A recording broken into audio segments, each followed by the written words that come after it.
Xur is here. He's located on Nessus, and in today's video, we'll go through his entire inventory, going through all the good, the bad, and the ugly. First up, we have the Lord of Wolves, which was one of my favorite exotics, if you remember back in the day. This thing has been neutered in PvP, but it's actually pretty decent in PvE. And then we have the Lucky Pants with really high resilience. So this would be more of a PvE roll Lucky Pants. If you want that, it's there for you. I probably would pass on it myself, more or less. But there is some good hand cannon builds where you use Lucky Pants, so keep that in mind. You can actually do hand cannon DPS with Lucky Pants, believe it or not.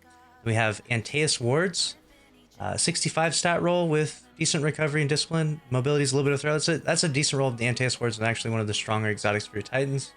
We have a Nezarec Sin with a crazy distribution here, 27 recovery, 28 intellect. You might want to grab that just because they're might be good for some builds in the future, but as it stands right now, we're not really looking for extremely high intellect. If it was high discipline, this thing would be a must-have. Then we have the 7th SERAPH Carbine. It's actually not a half bad roll of the Carbine, but I personally don't really use 450s too much lately, but you could snag that if you want. This is a JIAN 7 with Rampage and Zen Moment. This is actually one of the best rolls that the JIAN can get, but it's not the best of the 390 archetype for both PvP or PvE for that matter. And then we've got the Ichlos SMG, which you should have probably crafted by now. If you haven't, this is far from the god roll, so I wouldn't snag that at all. Then we have the first and last out shotgun, which is one of the best energy slug shotguns if you have the right roll, but this is not it, so we'll pass on that. We've got the Far Future Sniper with Surplus and Frenzy. We're going to pass on that roll as well.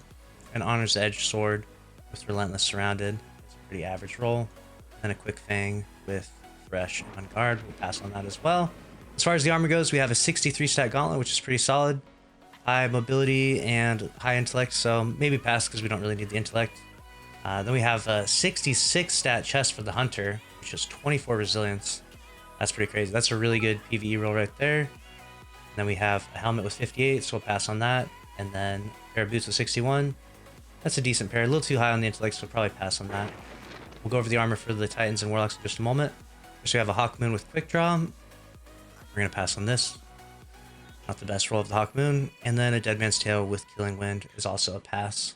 So nothing too crazy in regards to that. Let's go over the armor for the other two characters real quick. All right, first up, we've got the Titan.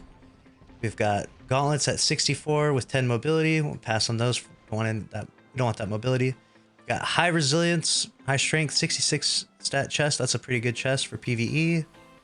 And this is a very nice chest right here. Or very nice helmet rather. 60 stats, a little on the lower side, but the distribution's nice. And then we got high resilience, high strength boots. Probably pass on those.